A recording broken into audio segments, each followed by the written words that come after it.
So now we have the final talk for the evening. James is going to talk about building and selling a product. Cheers. Making a product look bad and get paid for it. Another name was DDoS a product and get paid for it.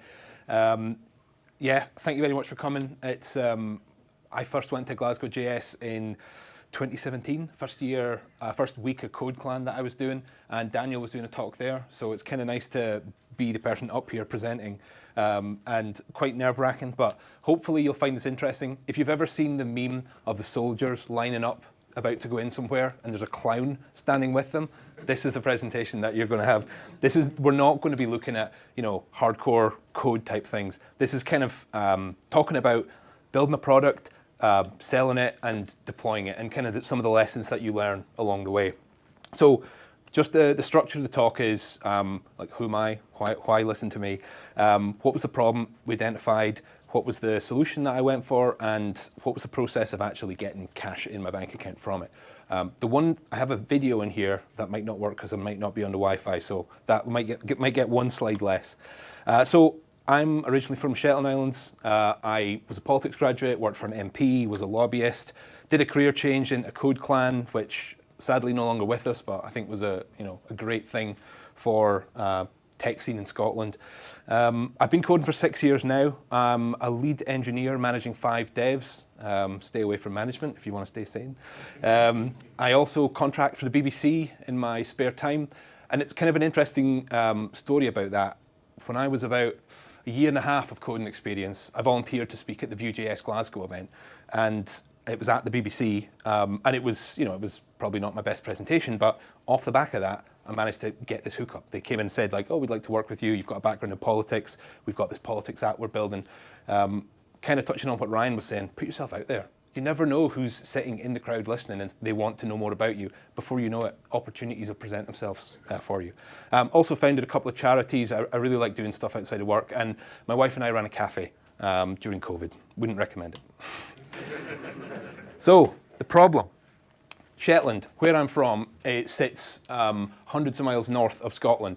I'm going there this week and probably won't get to go there because it's so snowy right now, I won't be able to leave. So one of my other options, if I can't fly, is to take this ferry in that kind of weather from Aberdeen to Shetland. 14 hours overnight. It's rough. And one of the things that they quite helpfully do, because tourism is an important part of our economy, is they let you book cabins that you can take pets in. So if you're going around Scotland, you're doing a staycation, for some reason you want to spend money going to Shetland, you can book a pet cabin and you have your dog in the cabin with you. My brother sent me this WhatsApp exchange in the middle of 2022 saying, the system sucks. When we try and book something for my dog, it's a laborious pain in the arse to do, and I wish there was a way to do it better. And that to a dev is like, oh, here we go. Right, what can I do to make this better? So here's an example. Now, hopefully this video will play. So let me take it right back to the start there. The first thing you see on the Northlink site, the only options you get to choose is how many people are traveling, what's the route, what are my dates, and if I've got a vehicle or not. And this begins the painful journey. So you click book, and you arrive on this page, and they're doing some kind of await loop here that stops these 6 different things from loading in. And I can't click continue until I've selected 2 dates, and all 6 of them have loaded in. And I know it's kind of boring watching it, but this is what people in Shetland had to deal with. If people trying to travel to Shetland, great. I want to travel up to Shetland in those days, and I want a pet cabin. So let me pick my pet cabin on this next page. Right, let me look. Okay, I don't see pet cabin. I can't find my pet cabin. That's fine. That's, it's close to Christmas. It's probably booked up. Let's go back to this screen. God damn. So now I'm going to pick the 21st of December. Anyway, I won't play the rest of the video. You get the point. I actually sent this to the company and said, this is crap. We can do better than this, can we not? So, solution. So what I wanted to do when I went on the site is I wanted to start looking through the network tab to see what actual information do they expose and what can I kind of hijack and take advantage of. Now, there's the first thing we see there is a create. When I make a booking, there's a create endpoint. And lo and behold, there's a payload. So first thing you do, you load up Postman or some other tool that you're using for making requests, and you start seeing what can I actually get from this. So made a request in Northlink's site. PHP, anyone like PHP? I do. I built a backend in Laravel and just started writing commands. So let's start fetching. I need a token to interact with their API. And one of the things that was kind of interesting doing this is, Ryan spoke about GraphQL, only exposing exactly what you need, no more. Northlink ferries were not doing that. This API, if you look at the size of these arrays, 335 on one side, and every single entry has 193 different dates. And I would say 90% of it is complete bunk. But for me, trying to scrape their API and steal it, this is exactly what you want when you're doing something like this. So I'm able to get all the dates that they have open for booking. I'm able to get all of the accommodation and the cabins and stuff that they have. So I started setting up jobs to make these mock, not bookings, but mock like information requests. Get the token. What if I'm traveling with one car? What if I'm traveling with two passengers? What if I'm traveling from Shetland to Aberdeen or Shetland to Orkney? Get it in a database in a format that I can start playing about with. So you scrape the site once, you've got all the data, and all of this. Sorry, I'm able to adjust your mic from here to here. We good? All this information is, I just stored everything they gave me. So I can see that, they've got 13 of these sleeping pods on this night, 29 on the other. And you might wonder, like, well, what's the point? Like, pet cabin, yeah, whatever. But what about people who've got accessibility needs? We've got, on this ferry, there's cabins that are specifically kitted out for people who might have wheelchairs or mobility needs. It's impossible for them to find something good as well. So it's not, it's not just like a novelty so that people can take their dogs to Shetland more easily. There's a real point of gathering the information. They had all this information. They were exposing it to the customer, and they were never, they were never actually. It was so hard to find, as per the video. So Ryan said in his presentation about not being particular about the stack. I might say something different here. Just that for me, the interest in this was not building the perfect web app. And sometimes you'll build apps that are imperfect. You pick something that you're familiar with. I've worked with Vue and Laravel for 5 years now, and SQL I knew anyway. So to build this app, I just have a Vue template. I just copy and paste it, a Vue and Laravel stack, and I start building. Because the purpose of this app was just to kind of shame them into being better. The purpose of this app was not to win some kind of engineering competition. Vue 3, Tailwind. Tailwind was my CSS, and then again, like what Ryan was saying at the start, if you're unfamiliar with something, try it. Just try something. I was totally unfamiliar with deployments. I don't do any DevOps at work or anything, so I thought, well, why not? Let's figure it out. There's an answer. People do it, so let's figure out how to do it. So I used AWS, and I used a layer. I guess it's kind of similar to the stuff that Daniel was talking about, called Laravel Forge, which just let me run commands and stuff from there. So it ended up with a site that kind of looked like this. So again, it's quite stark. It's quite simple, but it gave me enough to be able to send screenshots, send videos to the company to kind of say, hey, this is how much better it could be, and this is not even like well designed or whatever. It's just like a Tailwind Vue template that I use. And I just wanted to think, like, here's 3 examples of things people might want to find. When can I get a specific type of room? For example, if I need an accessible room, when can I get my car? And pet cabin, for my brother who was messaging me. So it ended up looking a bit like this. Now the calendar on the right is to kind of show them just how simple this could be. This information you already have. You're exposing it in your API. So the red dot tells me I can't take my pet on the boat that day, and the yellow one, the green one tells me I can. And I built it with this kind of calendar style component. So if you think back to the start of the presentation when we watched that painful 6 things coming in, this is it just like right here. And a lot of these companies, like no one's ever really, Northlink doesn't have a CTO who's going to go, oh, we can improve the website. They outsource these things. They don't really think necessarily about this. Here's like one that showed, they didn't take this one on, but it shows all the prices so you could find the cheapest time to travel, for example. When they built their version, they didn't have this. But I thought, again, like, for people, like, Shetlanders are not any richer than anyone else in Scotland. In fact, they've got that burden of getting off the island, 130 quid to get off the island. So why not show them the kind of cheapest options? So that video, again, this video, I sent it to the company as well. Never heard back from them at that point originally.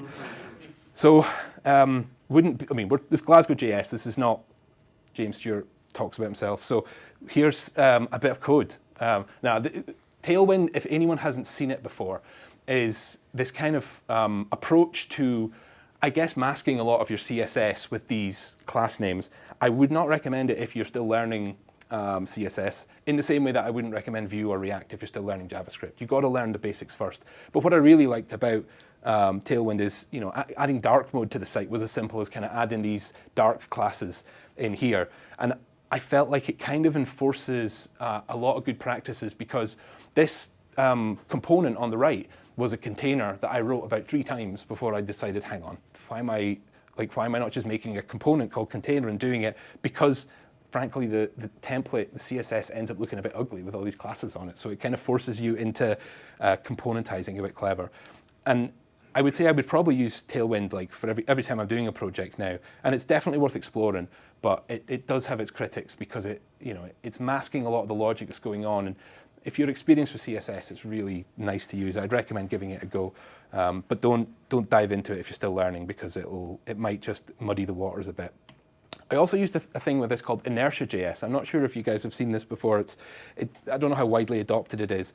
On the top, you've got like a Laravel root, and if I was doing this at my job, that would be in a class, and it would be a lot neater. But just for the purposes of demonstrating this, we've got a root called /pets, which renders a Vue component called pet cabin availability. And I made this system where, because I was scraping data, and sometimes it was about 3,000 different data pieces I was scraping every 15 minutes, hence the DDoS. I wanted users on the site to be able to say, oh, this data is being pulled right now. I wanted to show like a spinner so the user knows this is going to be updated soon. So I started passing these like job statuses, and what it does is it injects it into this, which looks horrendous when you just look at it in the inspector like that, but it gives you access to a whole bunch of variables that you can access anywhere up and down the chain. I know that it is everyone would probably agree that in component-based frameworks like React and Vue, they'd say prop drilling is bad, right? So parent component right down to the child component, you're passing stuff down, you're emitting stuff up the chain. Everyone agrees it's bad. I've never worked in a code base that doesn't have it. So one of the things that Inertia JS kind of solves is, at any point in the chain, I can just use this use page, which reads from the big blob there as an object, and it lets me access it anywhere. I don't need to worry about state stores. I don't need no Vuex, no Redux, or whatever the latest shiny thing is. You just access it wherever. I found it to be a lot faster than just using traditional Vue type stuff. It's kind of like an alternative to REST APIs, because you just get the data on the page immediately. And another thing I wanted to touch on with part of the building of this was, I said I wasn't very good at cloud, and I used a thing called Laravel Forge. I don't know if it's just for Laravel. I think you can do Node.js apps on it as well. But I hosted a bunch of sites on here, and it just made it really easy for like managing environment variables, for setting up recurring jobs. So inside of this bit, I would build my jobs. Now, the route from Shetland to Aberdeen, there's 8 different routes, and I decided to scrape them every 15 minutes. And each route was reading 335 dates. So people were complaining on the local Facebook page that the Northlink Ferry site was down. And they never found out. Unless they're watching this, then I'm screwed. Get poorly paid. I hope that the poorly paid part of this will serve as a lesson to you to believe in yourself more than I clearly did when I went for this. I didn't go into this expecting to be paid, to be quite honest. It's a nice benefit to get it out the side of it. But I probably should have asked for more, and we'll get to what it was down the line. So how I started, you don't need to read all the text. You can if you want, but it's all cut off. How I started, my kind of strategy for trying to shame this company into betterment was to first email the local news instead of the company. So I said, hey, I'm going to do this. Can you get this campaign ready in case they decide to not email back to me? And that was I guess that's in October that I first reached out, and I sent them some details. And by that point, I had the site live so that people could use it. And then I emailed Northlink later in October, and never heard back from them for a couple of months. And just as we were getting ready to pull the trigger on the story, sort of sad person looking at a computer like, I didn't get paid. Then they finally got back to me. And what followed, so that was in December 2022. What followed was what I can only describe as months of negotiation. I'd be on calls with this company that runs Northlink, Serco, is enormous. It's one of those G4S style things that own everything. And so trying to get money out of these guys proved to be quite tricky because they really love the idea. Oh, they're fawning over the idea, but we need to speak to Jim in finance, and then he needs to take it to this board, and they need to go in this meeting, and then, oh, we need to bring in our web developers to speak to you about how we can like port this onto our website and stuff.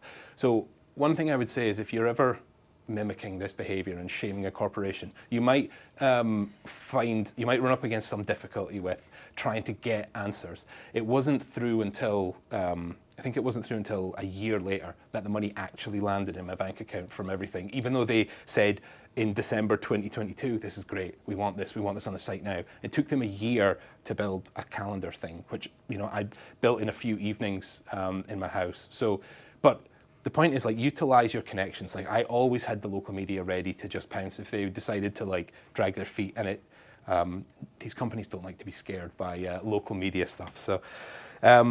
Launch, my mum was very proud because I got my picture on the local thing. However, they did describe me as a local computer whiz. So that'll be my next T-shirt when I'm doing my next presentation.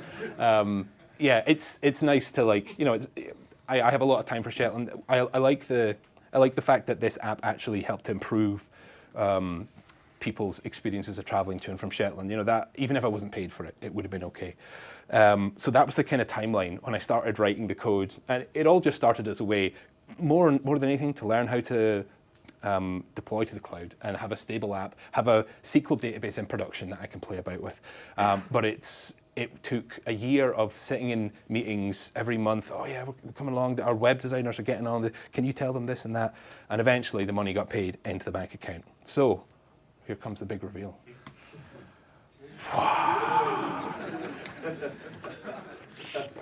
My energy bill's not going to know what hit it this month. And the journalist even said to me, you should have charged them 100 times the amount, which would be small for Circle and the Scottish government. I'm not hardcore capitalist, to be honest. Like, it was nice to get anything, but it's just 500 quid. So that was what it was. That was the kind of their version of it, I guess. They kind of lifted it, and they ended up like building it themselves. And I guess I got a bit of a like sympathy payout.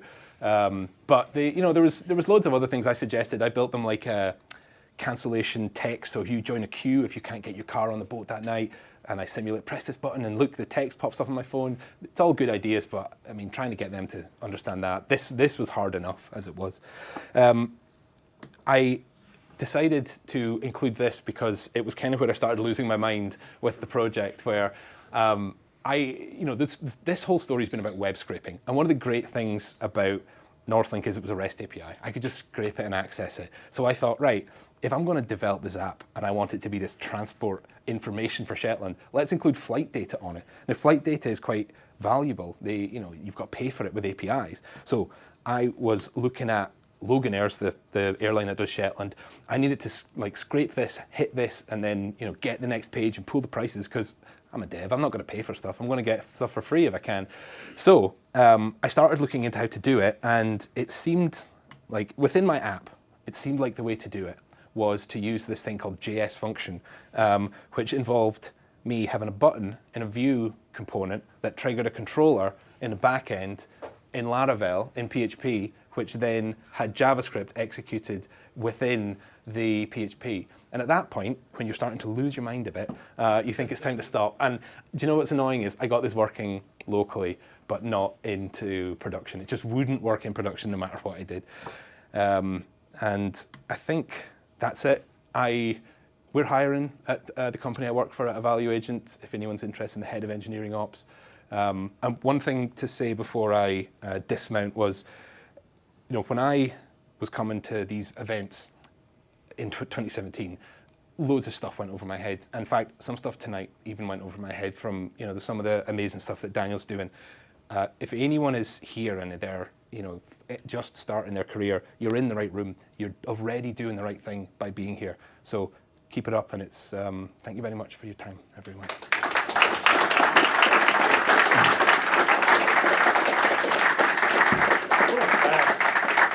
Thanks so much. That's great. One of the key things that I love about being a dev is that you can look at something and you can just play with it a bit. Other people's stuff where you can go, oh, that sucks. I'm going to do it. And I wonder how many things start by people being annoyed. Yeah. If you're wanting to start in dev, whenever I'm booking a flight, I look at the disabled fields. Sometimes you get like coupon fields. I'll inspect that and see if there's any values in there. And sometimes it reveals information. So yeah, that's great. And we all have this like desire to build and break things, and it's cool when it does something. But even if I got to the end of this and told you I never deployed it properly, I didn't get paid, you still learn so much when you're doing it. So back to what Ryan says, just do. If you want things to happen, you need to be the person making it happen. No one's going to. On that note, does anybody have any questions for James about what he's building, or why that PHP at the end? Anybody? Hands up. Are you a hero to the people of Shetland? No, I mean, I hope so. I'll ask them. I'll phone the 3 that are there. My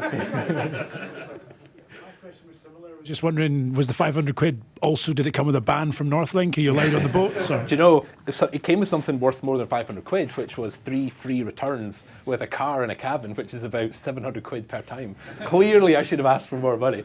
So, yeah, it's one of the things that because I'm involved in hiring at my company, and if we're hiring people, especially kind of more junior or mid, like one of the things that we look for is projects that go a little bit beyond React to-do list, or something that tells me they've maybe watched like a YouTube video to do that. It's nice to see when people take something that they're passionate about and they build something. You don't have to change the world. This is nothing new because Northlink were able to do it. I wasn't breaking any paradigms, but it's nice to do things that relate to your interests, because you're naturally gonna enjoy it all the more because it's around the stuff that you enjoy at the moment. So, yeah. Just one more question. See, Laravel and Vue, are managed in heaven, obviously, but other PHP JavaScript frameworks don't seem to do as well.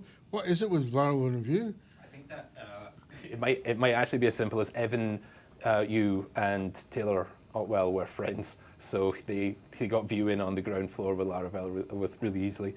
But so they started off together. Is that what you're saying? Well, I mean, I think that when Laravel was trying to find a framework to easily add in, he took his friend's one, rather than, I guess, because Vue as a framework or as a library, whatever you want to call it, it's not really backed by a company.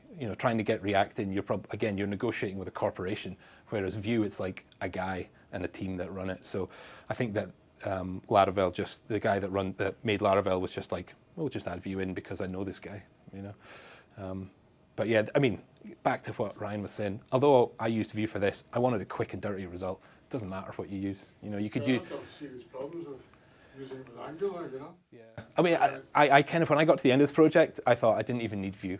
Why did I use this? Because it was like adding so much overhead. The pages are slower to load than they should be. It could have just been HTML being passed stuff from the back end, or APIs. It could have been so much simpler.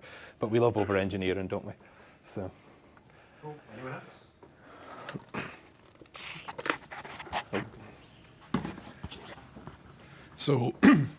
So why not keep going with it? Why not?